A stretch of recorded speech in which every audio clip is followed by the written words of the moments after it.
the truth in his pocket. A single decision, one moment of arrogance. That's all it took to destroy a man's dignity and reveal a CEO's darkest blind spot. Mark Richardson stood in the marble lobby of Richardson Tech, his empire of glass and steel, watching the morning sun slice through floor-to-ceiling windows. At 34, he'd built this company from nothing. Every employee knew the rules. Excellence, efficiency, no excuses. He checked his Rolex, 7:43 a.m. 17 minutes before the Monday morning executive meeting. 17 minutes to walk the floors, to be seen, to remind everyone why they were here. But Mark didn't know that in 7 minutes, he would make a choice that would haunt him for the rest of his life. He moved through the building like a general inspecting troops, his Italian shoes clicking against polished floors. The marketing team straightened in their chairs. The developers stopped their casual chatter. Everyone felt it, that electric tension when the boss was watching. Mark liked it that way. Fear kept people sharp. On the third floor, near the employee break room, he heard it, snoring. Soft, rhythmic, unmistakable. His jaw tightened. Someone was sleeping. During work hours, in his building. Mark pushed open the door. There, slumped in a worn armchair in the corner, was Thomas Henderson, the night janitor. Or rather, the man who was supposed to be the night janitor. His cleaning cart sat nearby, half full of supplies, and his weathered hands rested on his chest. The old man's face, creased with lines that spoke of 70-plus years of hard living, was peaceful in sleep. His mouth hung slightly open, and a small sound escaped with each exhale. Something burned in Mark's chest. Not anger exactly, something colder. This man was stealing time, stealing money, taking advantage of the very system Mark had built with his own sweat and sacrifice. His father's voice echoed in his memory. "The moment you show weakness, Mark, they'll walk all over you." Mark pulled out his phone and texted security. "Third floor break room. Now." Then he folded his arms and waited, his eyes never leaving the sleeping figure. Around him, early arriving employees began to gather, drawn by the unusual sight of their CEO standing motionless, staring. Tom Henderson woke to the sensation of being watched. His eyes fluttered open, and for a moment, he seemed confused, disoriented. Then his gaze found Mark, and something in those tired brown eyes shifted. Not fear, resignation, as if he'd been expecting this. "Mr. Richardson." Tom's voice was hoarse, scratchy. He started to rise, his movements slow, deliberate, like every joint protested. "Don't." Mark's voice cut through the air like a blade. "Don't stand up, don't apologize, just explain to me why I'm paying you to sleep." A small crowd had formed in the doorway now. Jennifer from accounting, Paul from IT, Sarah, the new marketing coordinator who'd started just last month.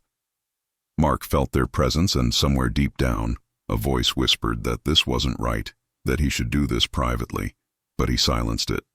This was a teaching moment. They all needed to see what happened when you took advantage of Mark Richardson. Tom's mouth opened, then closed. His hands, trembling slightly, gripped the arms of the chair. He looked at the faces in the doorway, then back at Mark. He started, then stopped. His Adam's apple bobbed as he swallowed. "I apologize, sir. There's no excuse." "You're right. There isn't." Mark felt the coldness spread through his chest, numbing something that might have been empathy. "How long have you worked here, Mr. Henderson?" 12 years, sir." 12 years. Mark let the words hang. "And in 12 years, did you think you'd earned the right to steal from me?" "I wasn't." Tom stopped himself. His shoulders sagged. "No, sir." Security arrived, 2 young men in crisp uniforms looking uncomfortable with the scene they'd walked into. Mark turned to them without looking away from Tom. "Escort Mr. Henderson to HR. Process his termination, effective immediately." A sound rippled through the gathered employees. Was it a gasp? A murmur of protest?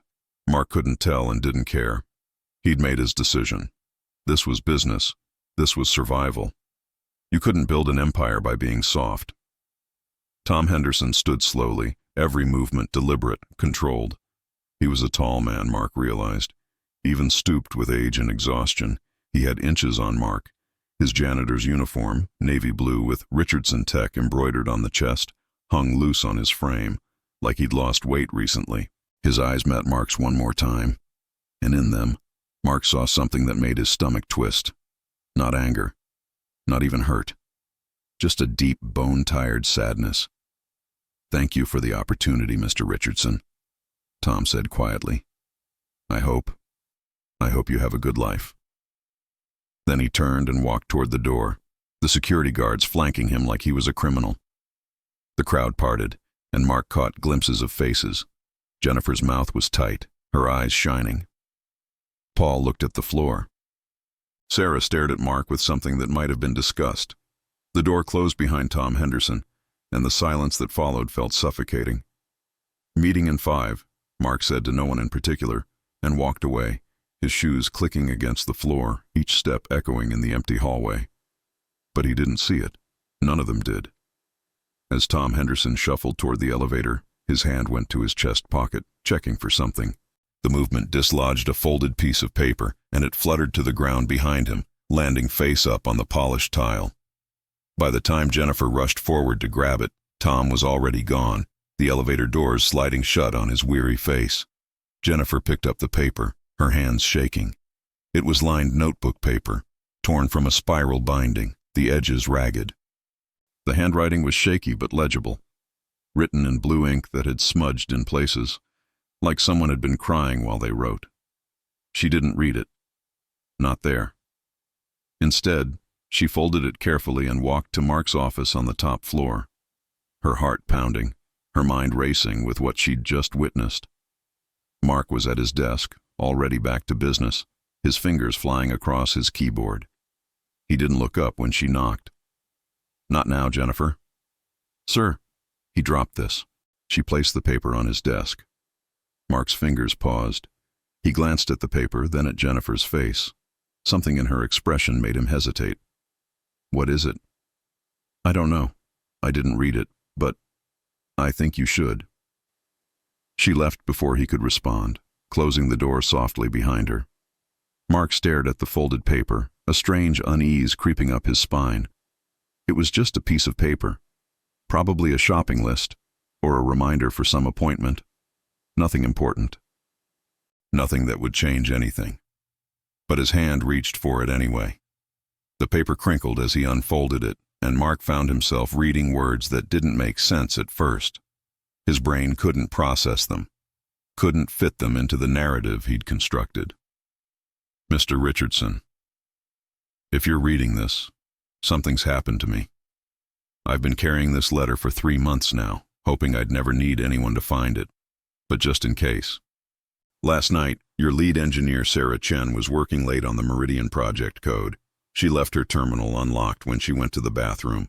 I was cleaning her office when I saw the screen.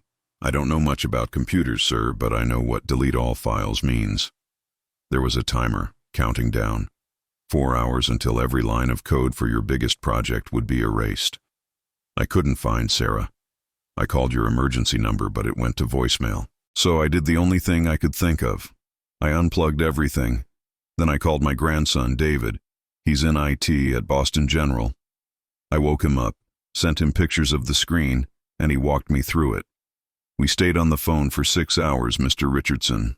6 hours to stop whatever virus or hack had gotten into your system. By 4 a.m., David said we'd done it. He said I needed to tell you immediately that someone was trying to destroy you. But I was so tired, sir.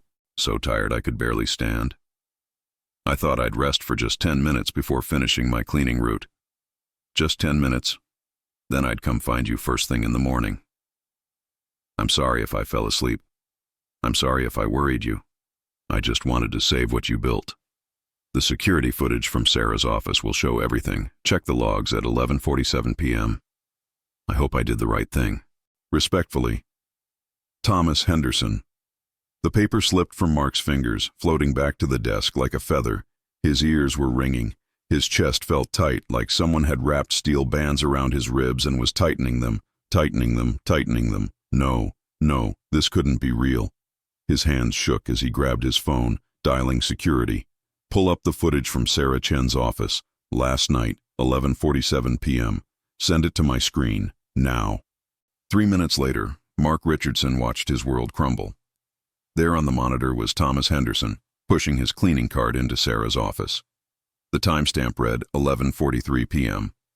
The old man approached the desk, started to wipe it down, then froze, staring at the computer screen.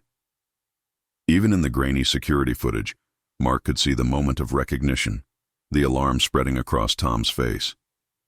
Mark watched Tom grab the office phone, dial frantically, saw him hang up, try again, saw the old man's face crease with worry as he stared at the screen, then back at the phone. Then, decision made, Tom pulled out an ancient flip phone from his pocket and made a call. The conversation lasted nearly a minute, Tom gesturing at the screen, his mouth moving rapidly. Then Tom did something that made Mark's throat close. The old man got down on his hands and knees, crawling under the desk, his movements stiff and painful. He emerged a moment later with unplugged cables, holding them up to his phone camera. More conversation, more gestures. The footage jumped ahead. 12:15 a.m. Tom was sitting in Sarah's chair now, his phone propped against a coffee mug, the speaker on. His finger hovering over the keyboard, hesitant, then pecking at keys one at a time while consulting his phone screen. Stop. Listen. Type. Stop. Listen. Type. 1:30 a.m. Tom's head bobbed forward, caught himself, shook his head hard, took a sip from a water bottle with trembling hands, kept working. 3:17 a.m. The old man had his head in his hands, his shoulders shaking. Was he crying, or just exhausted? On the phone screen, Mark could see his grandson's face, young and worried, mouth moving in what looked like encouragement. 4:08 a.m. Tom stood, so slowly it hurt to watch. He plugged cables back in, checked the screen one more time, then carefully wrote down a series of numbers on that same piece of paper Mark now held. At the bottom, he added the note. His handwriting deteriorated as he wrote, fatigue making each letter harder than the last. 4:31 a.m. Thomas Henderson gathered his cleaning supplies, took one last look at the computer screen, and left Sarah's office. The footage ended. Mark sat in his leather chair, his hands gripping the armrests so hard his knuckles were white. The letter lay on his desk, those shaky words burning into his vision even when he closed his eyes. I just wanted to save what you built. He'd fired him. He'd humiliated him. He'd treated him like a thief, like he was nothing, less than nothing. And all the while, this man, this 70-something-year-old janitor, had spent his entire night saving Mark's company from sabotage. Had sacrificed his health, his sleep, had worked through pain and exhaustion, had called in favors from his own family, all to protect a man who couldn't even remember his first name without checking his badge. The Meridian Project. 18 months of work, 47 engineers, $12 million invested. The contract that would make or break Richardson Tech's expansion into medical software. All of it nearly erased by what the forensics team later confirmed was a sophisticated malware attack, probably planted by a competitor. All of it saved by an old man with a flip phone and a grandson who knew computers. Mark's intercom buzzed. "Sir, Sarah Chen is here to see you. She says it's urgent." "Send her in." Sarah burst through the door, her face pale, her hands clutching a tablet. "Mr. Richardson, something happened to the Meridian files last night. I just got the alert, but somehow they're intact. The backup system should have failed, but someone—" She stopped, seeing Mark's face. "What's wrong?" Mark handed her the letter. Watched her eyes move across the words, watched her face crumble as understanding hit. "Oh my God." Her voice was barely a whisper. Tom Henderson. Where is he?" "I fired him this morning." Mark's voice sounded hollow, distant, like it belonged to someone else. "I found him sleeping in the break room. I thought he was lazy. I thought he was taking advantage." He laughed, a bitter, broken sound. "I humiliated him in front of half the staff, Sarah. I had security escort him out like he was a criminal." Sarah sank into a chair, the tablet falling forgotten to her lap. "He saved everything. He saved my career. If those files had been lost—" "I know. We have to find him. We have to make this right. Mark was already standing, grabbing his jacket. Get me his address, his phone number, everything. But it wasn't that simple. Thomas Henderson's phone went straight to voicemail. The address on file was an apartment building in the older part of town, and when Mark arrived there, his heart pounding, his shirt damp with sweat despite the air conditioning in his Tesla, the landlord shook his head. Tom moved out 3 months ago. Couldn't afford the rent anymore. The old man squinted at Mark. You're that tech guy, aren't you? The one on the news always talking about innovation and progress. He made a sound that might have been a laugh or a cough. Tom used to clean your building at night, then work at the hospital during the day. 2 jobs. At his age. Said his daughter was sick. Cancer. The treatments cost more than insurance would cover. Mark felt like he'd been punched in the stomach. Do you know where he is now? Try St. Catherine's Hospital. He worked, I guess, in their maintenance department. If anyone knows where to find him, it'd be them. St. Catherine's was a 40-minute drive in traffic. Mark made it in 25, leaving his Tesla in a loading zone, not caring about the ticket he'd inevitably get. The maintenance supervisor, a tired woman named Gloria, looked at him with barely concealed suspicion. Tom Henderson? She crossed her arms. What do you want with Tom? I need to find him. I made a mistake, a terrible mistake. Please. Something in his voice must have reached her because her expression softened slightly. Tom called in this morning, said he needed to take some days off. Family emergency. Didn't say where he was going. His daughter, the one who's sick. Do you know where she is? Gloria hesitated, then seemed to make a decision. Rachel Henderson Parker. She's at the Oakview Medical Center, room 412. But listen to me. She stepped closer, her voice dropping. That man has been killing himself for that girl, working himself to the bone. Gave up everything so she could get treatment. If you're here to cause him more trouble, I'm not. I swear I'm not. I just need to apologize. Gloria studied his face for a long moment, then nodded. Then you better mean it. Because Tom Henderson is one of the good ones, and there aren't many of those left. Oakview Medical Center was another 20-minute drive. Mark's hands were shaking on the steering wheel, his mind replaying the morning over and over. The way Tom had stood so slowly, so carefully, like his body was barely holding together. The way he'd looked at Mark with those tired, sad eyes. The way he'd said, I hope you have a good life, like a blessing from a man who had every right to curse him instead. Room 412 was at the end of a long corridor that smelled of antiseptic and flowers. Mark's footsteps slowed as he approached, his confidence draining away. What was he going to say? Sorry? Sorry for what? For being blind? For being cruel?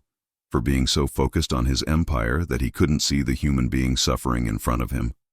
The door was partially open and Mark heard voices inside. A woman's voice, weak but warm. Dad, you didn't have to come. You should be resting. Nonsense. That was Tom's voice, stronger now, infused with a tenderness Mark had never heard before. It's Tuesday. We always do Tuesday lunch together. I brought your favorite. Chicken soup from that place on Maple Street, the one your mother used to love. You shouldn't have spent the money. Rachel Marie, don't you start. Let an old man spoil his daughter. Mark stood frozen in the hallway, his hand raised to knock, unable to move. Through the gap in the door, he could see a hospital room painted in soft blues. A woman in her 40s lay propped up in bed, her head wrapped in a colorful scarf, her face thin but beautiful. And beside her, sitting in the visitor's chair, was Thomas Henderson, carefully spooning soup from a container, making sure each bite was cool enough before offering it to his daughter. The love in that room was so tangible, so pure, that Mark felt like an intruder witnessing something sacred. Did you work last night? Rachel asked between bites. Tom's hand hesitated for just a fraction of a second. Actually, about that. I'm taking some time off. Thought I'd spend more time with my favorite girl. Dad. Rachel's voice was firm despite its weakness. Don't lie to me. What happened? Tom set down the soup container, his shoulders slumping. I got fired this morning, honey. Rachel's eyes filled with tears. No, Dad, you love that job. It's okay. It's all okay. Tom took her hand, his thumb rubbing gentle circles on her palm. I was tired anyway. Too old to be working 2 jobs. It's time I slowed down. But the treatments, the bills. Dad, we can't afford. We'll figure it out. We always do. Tom's voice was steady, reassuring, even though Mark could see the lie and the tightness around his eyes. You focus on getting better. That's all that matters. You getting better. I'm so sorry, Rachel whispered. This is all my fault. If I hadn't gotten sick, stop. Tom's voice was sharp now, commanding. Don't you ever apologize for being sick. Don't you ever think this is your fault. You are my daughter. You are my world. And I would work 100 jobs, go without sleep for 100 nights, give up everything I have if it means you get one more day, one more hour, one more minute. Do you understand me? Rachel was crying now, silent tears streaming down her pale cheeks. Tom wiped them away with his rough, calloused thumb, the gesture so tender it made Mark's chest ache. You're the best thing I ever did, Rachel. You and your brother. God rest his soul. The best things. And I have never, not for one single second, regretted being your father.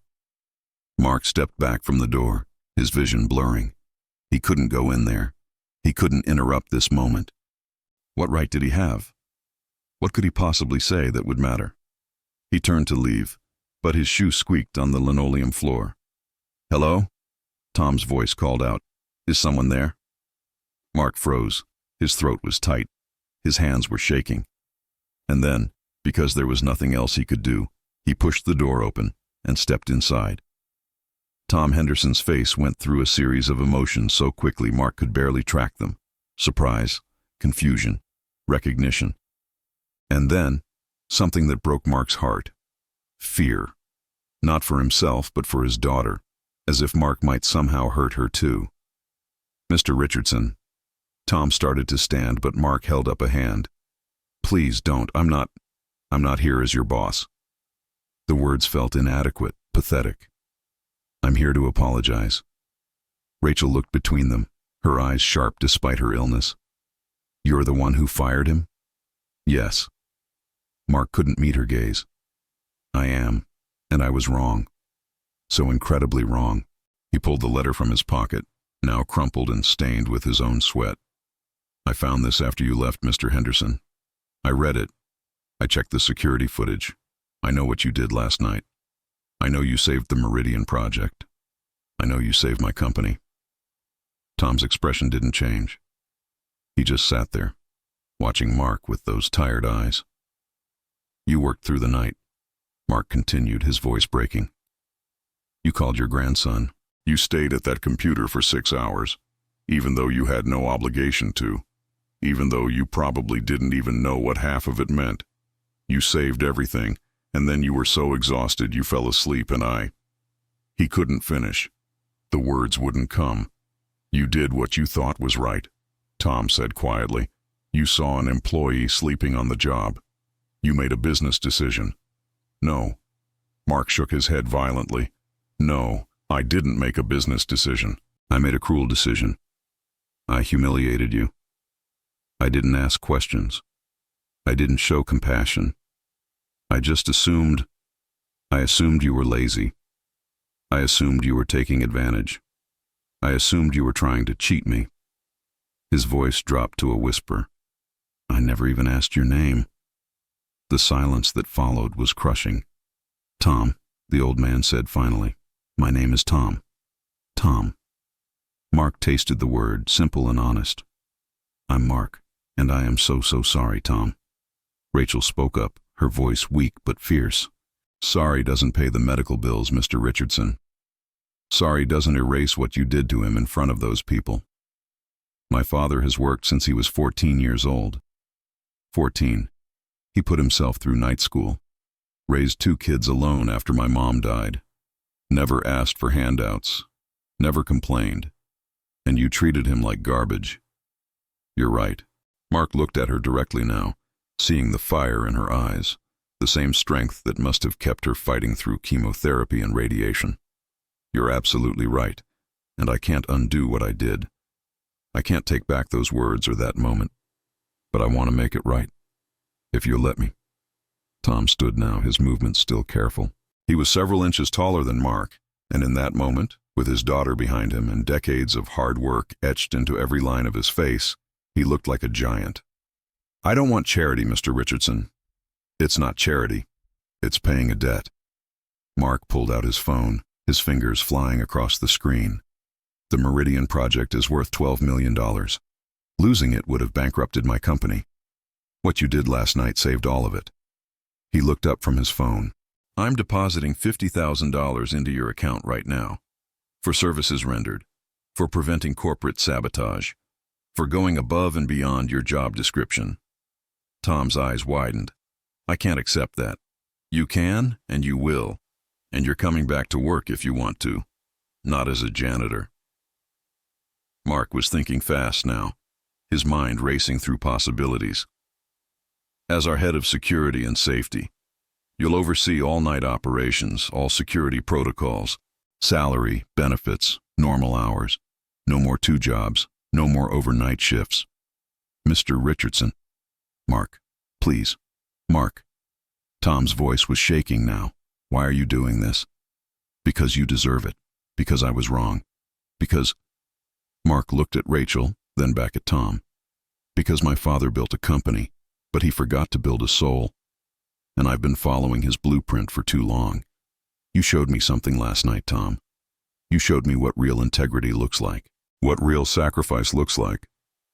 And I want to be better. I want my company to be better." Tom was crying now, tears streaming down his weathered face, his shoulders shaking with emotion he'd probably been holding back all morning.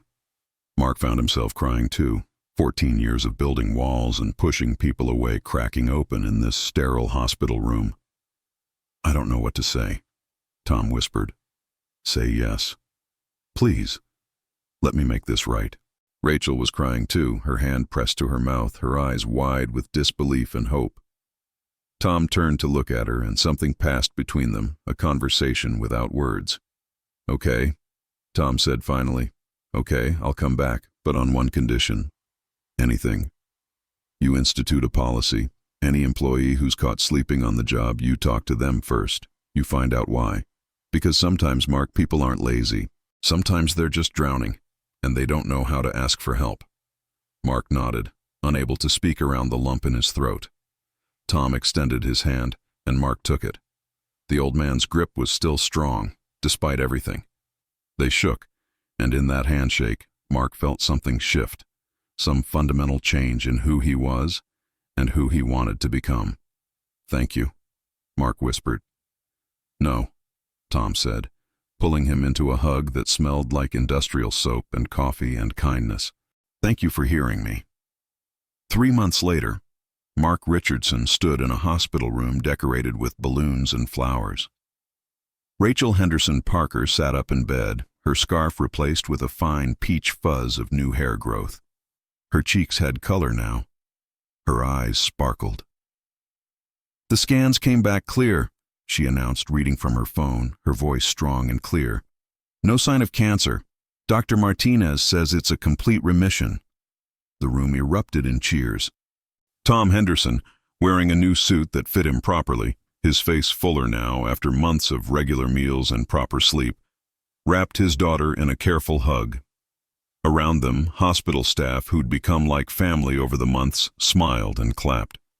Mark hung back, watching, feeling like an intruder again but unable to leave. This wasn't his victory. This was theirs. But Tom looked up and caught his eye. "Mark, get over here. You're family now." Family. The word hit Mark harder than he expected. He moved forward, and Rachel pulled him into the group hug, and for a moment, surrounded by people who'd taught him what really mattered, Mark Richardson felt something he hadn't felt in years. He felt home. Later, in the hospital cafeteria, over terrible coffee that somehow tasted perfect, Tom told him the rest of the story, how Rachel's treatments were working, how her kids, Tom's grandchildren, were doing well in school, how his grandson David had used the college fund Tom helped set up to graduate with honors. "You know what the funny thing is?" Tom said, stirring sugar into his coffee. "That note I wrote, I'd been carrying it for months, ever since Rachel's diagnosis got bad. I was so afraid something would happen to me, and no one would know about the hospital, about my daughter, about my grandson.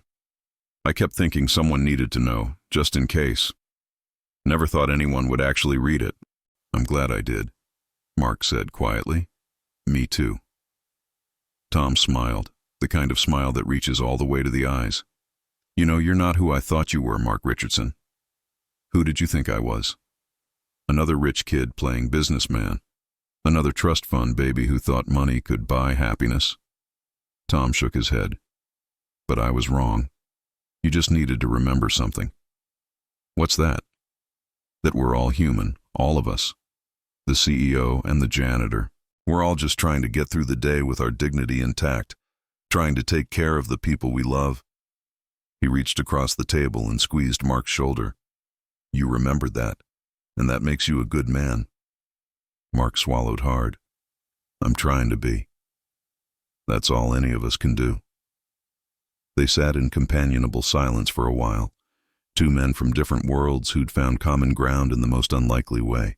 Through the cafeteria windows, Mark could see the sun setting, painting the sky in shades of orange and gold. His phone buzzed, a text from Jennifer in accounting. Board meeting tomorrow at 9 a.m. They want to discuss the new employee wellness initiative you proposed. I think they're going to approve it. The initiative. Mandatory mental health days, free counseling services, a fund for employees facing medical emergencies, on-site child care, flexible schedules for parents and caregivers. All the things Mark had never thought mattered when he was building his empire. All the things he now knew were the only things that really did matter. Everything okay? Tom asked. Yeah. Mark looked up from his phone, smiling. Everything's perfect. And for the first time in his life, Mark Richardson meant it. 1 year later, at the Richardson Tech Annual Gala, Mark stood at the podium, looking out at hundreds of employees, investors, and media representatives. Behind him, a screen showed the company's growth over the past 12 months, record profits, expansion into 3 new markets, industry recognition for innovation. But that's not what Mark wanted to talk about. Before we celebrate our financial success, he began, I want to tell you a story about a man who taught me what true success really means. He told them about Tom Henderson, about the night he saved the Meridian Project, about the letter in the pocket, about the hospital room and a daughter fighting for her life.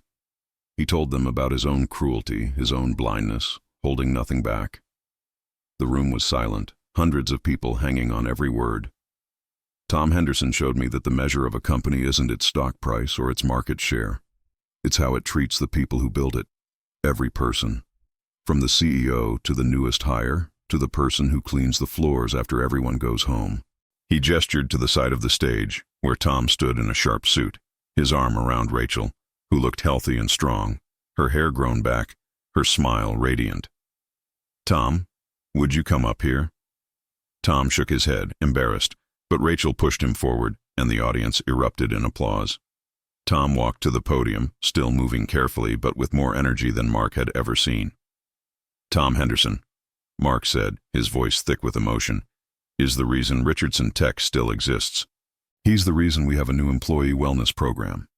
He's the reason we now have a policy that requires managers to check in with struggling employees instead of just firing them. He's the reason I'm a better man than I was a year ago. More applause. Tom's face was red, but he was smiling.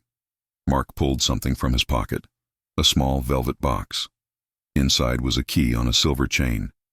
This, Mark said, holding it up, is a key to this building, and I want you to have it, Tom, because you own this place as much as I do.